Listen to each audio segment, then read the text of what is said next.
ये 4th and 5th के students के लिए है, क्योंकि हम इसमें सिर्फ स्टार्टिंग से शुरू करेंगे, जिसमें मैं आपको बताऊंगी what is factors, what is multiple and how to find them. ठीक है, तो चलिए सबसे पहले हम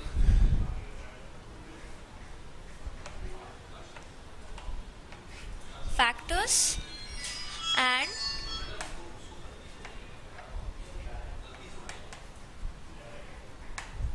मल्टीपल्स स्टार्ट करते हैं। तो चलिए सबसे पहले मैं आपको बताती हूँ कि मल्टीपल्स क्या होते हैं। हम इन्हें एक एग्जाम्पल के थ्रू समझेंगे, जिससे आपको जल्दी समझ में आएगा और आप साथ में क्वेश्चंस भी करते जाएंगे। तो सबसे पहले हम एग्जाम्पल ले लेते हैं। फॉर एग्जाम्पल मैंने ले लिया एक नंबर दैट इज़ 15। अब अगर कोई नंबर 15 है तो किस किस का मल्टीप्लाई करने पर 15 आपको मिलता है वो देखेंगे। तो सबसे पहले हम लोग ये देखेंगे स्टूडेंट्स के 1 से स्टार्ट करते हैं अपन। बीच बीच में से नंबर्स हमें नहीं ढूंढना है, हम 1 से स्टार्ट करेंगे और फिर एट लास्ट 15 तक हम आएंगे। तो 1 में किसका मल्टीप्लाई करने पर आपको 15 मिलता है? ऑब्वियसली 15 का मल्टीप्लाई करेंगे 1 में, तब आपको 15 मिल जाएगा।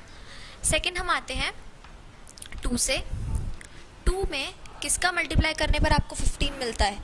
नहीं, आपको 2 पे किसी वक्त का भी मल्टीप्लाई करने पे आपको 15 नहीं मिलेगा, तो 2 को हम स्किप करेंगे। देन हम 3 पे आएंगे। 3 पर तो 3 में 5 का मल्टीप्लाई करने पर आपको 15 मिल जाएगा। इसके बाद क्या और कोई नंबर है? No, and 5 into 3 is also 15 and 15 into 1 is also 15। तो इसका मतलब ये हो गया है कि अब जो 15 है वो किस किस का मल्टीपल हो सकता है? 15 1 का, 3 का, 5 का एंड 15 का मल्टीपल है। मतलब 15 हियर इज एन मल्टीपल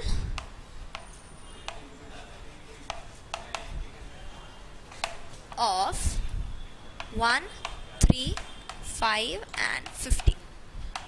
ये 4 नंबर्स का मल्टीपल 15 होता है। इससे हम ये समझ सकते हैं कि जिस भी नंबर का मल्टीप्लाई करने के बाद आपको वो नंबर मिले तो वो जो नंबर है वो उसका मल्टीपल हो जाएगा। मतलब अगर आप 3 इंटू 5 करेंगे तो आपको 15 मिलेगा। मतलब 15 3 और 5 का जो है मल्टीपल है, 15 1 और 15 का जो है मल्टीपल है। अब हम एक और अपना एक एग्जाम्पल और ले लेते हैं। थोड़ा बड़ा नंबर लेते हैं 24। 24 हमने नंबर ले लिया। अब हम इसमें फिर से हम 1 से ही स्टार्ट करेंगे complete. 1 into 24 is equal to 24, ये हमको पता है। Then 2 into what is equal to 24, 2 into 12 is equal to 24। And then 3 into what is equal to 24, 3 into 8 is equal to 24। Then 4 into 6 is equal to 24। इसके बाद 5 पर आएंगे तो 5 में किसी का भी मल्टीप्लाई करने पर आपको 24 मिलेगा? नहीं मिलेगा। उसके बाद फिर 6 आ गया, 7 8 9 10 11 12 एंड 24। मतलब यहाँ तक आप आ गए। अब यहाँ के बाद सारे यही नंबर्स बार बार रिपीट हो जाएंगे, तो हम दोबारा से रिपीट नहीं करेंगे, हमें एक बार ही लिखना है। तो इसलिए ये जो है ये सारे नंबर्स का मल्टीपल जो है 24 होता है। ये सारे नंबर्स का मल्टीपल 24 होता है। समझ में आया आपको कि जैसे 4 into 6 is equal to 24, 3 into 8 is equal to 24, 2 into 12 is equal to 24, 24 into 1 is equal to 24।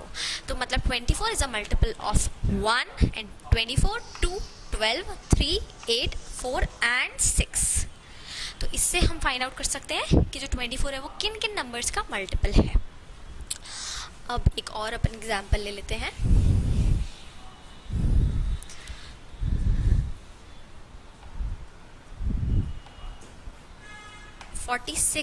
Example लेते हैं, थोड़ा बड़ा नंबर और ले लेते हैं अपन।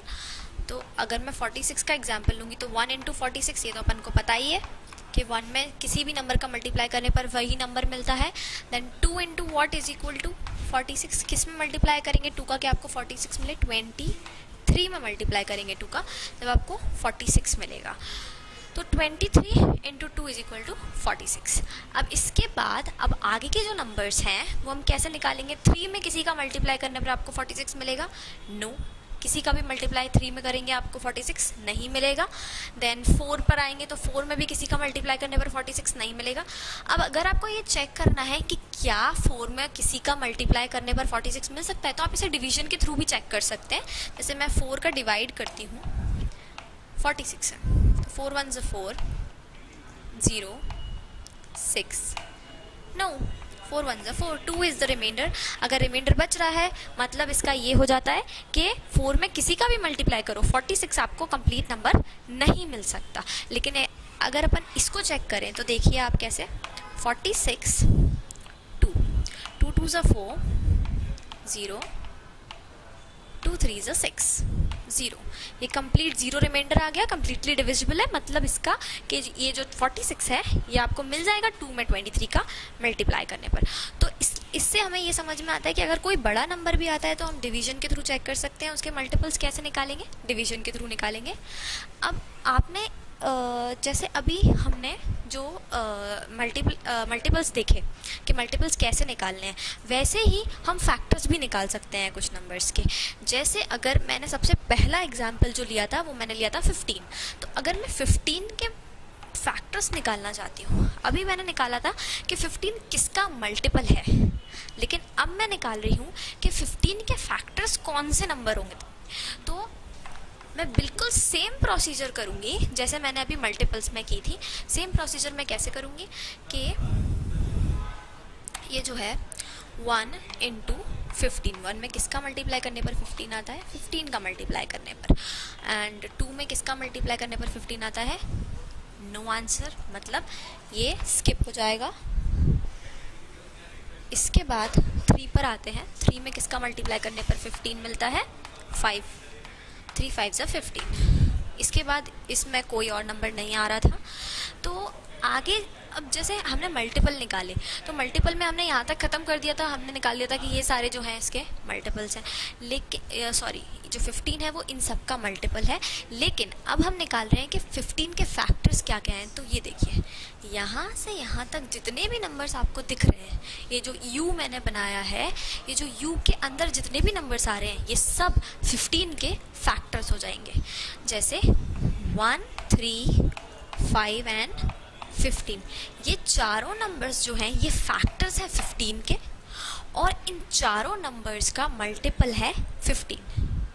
अब मल्टीपल और फैक्टर में एक छोटा सा जो डिफरेंस होता है वो ये होता है कि फैक्टर्स अगर आप निकालोगे तो आप 15 से बड़ा कोई भी फैक्टर नहीं निकाल पाओगे। 15 से बड़ा कोई भी फैक्टर आप नहीं निकाल पाओगे जब आप फैक्टर की बात कर रहे हैं। लेकिन अगर मल्टीपल की बात करें तो मल्टीपल बिल्कुल बड़ा हो सकता है। फॉर एग्जांपल, मैंने अगर 15 इंटू 2 कर दिया और जो 30 आ गया, जो 30 जो है ये इसका भी मल्टीपल हो सकता है। जैसे 15 इंटू 2 इज इक्वल टू 30, तो जो 30 है वो 15 का मल्टीपल है, 2 का भी मल्टीपल 30 है, 15 और 2 का मल्टीपल 30 है। मतलब मल्टीपल आप इस तरीके से भी निकाल सकते हो, लेकिन फैक्टर्स के लिए आपको छोटे नंबर्स ही देखने पड़ेंगे। अब एक छोटा सा टॉपिक और मैं आपको बताऊंगी, क्योंकि हम फैक्टर्स और मल्टीपल्स की बात कर रहे हैं। जहाँ फैक्टर्स की बात होती है वहाँ प्राइम नंबर्स की भी बात आती है। तो मैं आपको बताऊंगी कि प्राइम नंबर्स और कंपोजिट नंबर्स क्या होते हैं। फैक्टर्स और मल्टीपल्स बहुत ईजी है, मैं सिर्फ मल्टीप्लिकेशन करके देखना है कि किसका क्या मल्टीपल होता है, किसका क्या फैक्टर होता है। दोनों में सेम प्रोसेस अप्लाई कर सकते हैं आप लोग। लेकिन अब जैसे अगर मैंने आपको क्वेश्चन बोल दिया कि राइट 3 मल्टीपल्स ऑफ 2, अगर मैंने आपसे बोला कि आपको 2 के 3 मल्टीपल्स लिखने, तो आप कैसे लिखेंगे? क्योंकि अगर हम फैक्टर वाले मेथड से करते हैं तो 2 के जो मल्टीपल्स आएंगे वो ऐसे आ जाएंगे, 1 इंटू 2 इज इक्वल टू 2। इसके बाद क्या आपको कोई और नंबर पता है? नहीं पता। तो हम जो मैंने आपको अभी 15 इंटू 2 इज इक्वल टू 30 बताया था, तो वो भी हम अप्लाई कर सकते हैं यहाँ पे, क्योंकि 2 इंटू 2 इज इक्वल टू 4 होता है। तो हमें 2 के जो है 3 मल्टीपल्स लिखने हैं, तो 2 का एक मल्टीपल 2 खुद हो गया, 2 का दूसरा मल्टीपल 4 हो गया, और तीसरा मल्टीपल हम ऐसे निकाल लेंगे, तो ये हो गया इसका तीसरा मल्टीपल 6। यानी कि 2, 4 and 6 are the multiples of 2। Basically हमने क्या किया, यहाँ पे 2 की टेबल लिख दी, 2 की टेबल लिख दी हमने यहाँ पे। यहाँ मैं अगर 2 इंटू 1 लिख दूँ, 2 इंटू, तो ये बेसिकली 2 की टेबल है हमारे सामने। तो मल्टीपल्स आप ऐसे निकाल सकते हैं, लेकिन अगर मैंने आपसे बोला कि आपको फैक्टर्स निकालने हैं 2 के, तो स्टूडेंट्स फैक्टर्स सिर्फ यही दोनों होंगे 2 के, क्योंकि 2 से बड़ा 2 का फैक्टर नहीं हो सकता, ये आपको याद रखना है, ठीक है। तो 2 के जो फैक्टर्स होंगे वो होंगे 1 एंड 2।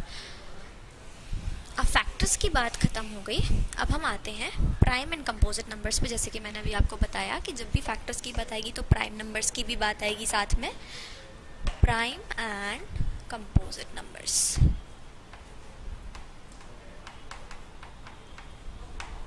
कंपोजिट नंबर्स, तो चलिए अब प्राइम नंबर्स की बात कर लेते हैं। मैं यहाँ पे आपको भी 1 से लेके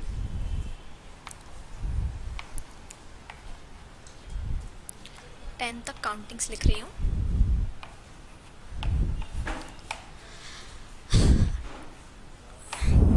जैसे कि अभी हमने देखा कि फैक्टर्स जो होते हैं किसी भी नंबर के, वो उस नंबर से बड़े नहीं हो सकते।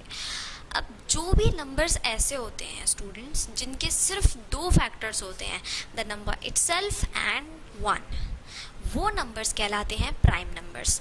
अब ये मैं आपको दिखाती हूँ। पहला हम नंबर ले लेते हैं 2 के जो फैक्टर्स हैं अभी हमने निकाले थे 1 into 2 is equal to 2. Only 2 factors are there. The number itself, that is 2 and 1. अब ये इसके सिर्फ 2 फैक्टर्स हैं। अगर किसी भी नंबर के 2 फैक्टर्स हुए तो वो हो जाता है प्राइम नंबर, यानी कि जो 2 है हमारा वो क्या है, प्राइम नंबर है। ऐसे ही हम 3 पर आते हैं, तो क्या 3 के भी सिर्फ 2 फैक्टर्स होते हैं? बिल्कुल, 3 के सिर्फ 2 ही फैक्टर्स होते हैं। 3 into 1 is equal to 3। इसके अलावा इसका कोई फैक्टर नहीं होता, तो मतलब ये भी हो गया हमारा प्राइम नंबर। 4 पर आते हैं, क्या 4 के भी सिर्फ 2 ही फैक्टर्स होते हैं? 1 into 4 is equal to 4, but 2 into 2 is equal to 4। मतलब इसके 2 से ज़्यादा फैक्टर्स हैं। अगर इसके 2 से ज़्यादा फैक्टर्स हैं तो ये हमारा हो जाता है कंपोजिट नंबर। इसके बाद हम 5 पर आते हैं।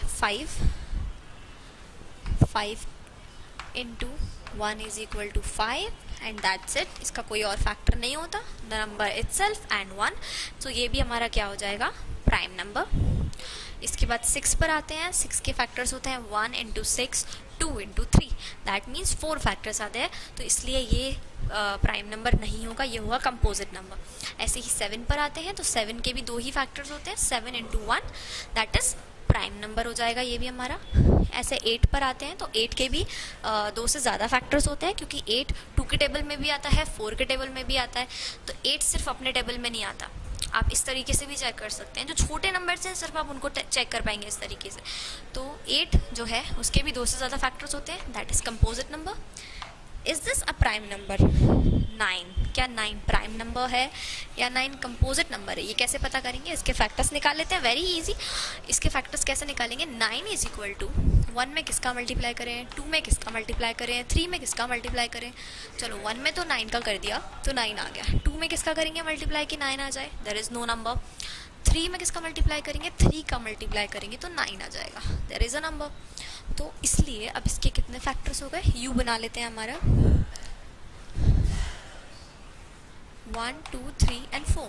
देयर आर 4 फैक्टर्स ऑफ 9, इसलिए 9 हमारा क्या हो जाता है, कंपोजिट नंबर।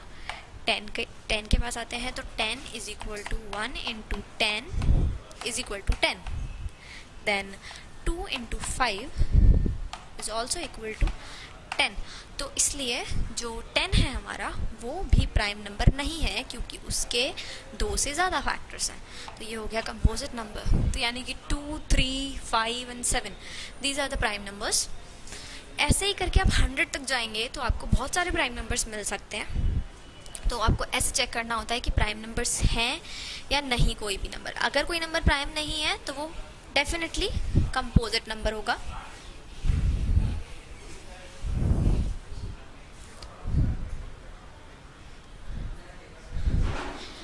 अब मैं आपको एक और छोटा सा टॉपिक यहाँ पे कवर करूँगी, क्योंकि हम बात कर रहे थे फैक्टर्स की और हमारे जो प्राइम नंबर्स हैं, कंपोजिट नंबर्स हैं इनकी। तो एक और छोटा सा टॉपिक आपकी बुक में आता है जो होता है HCF। HCF that is highest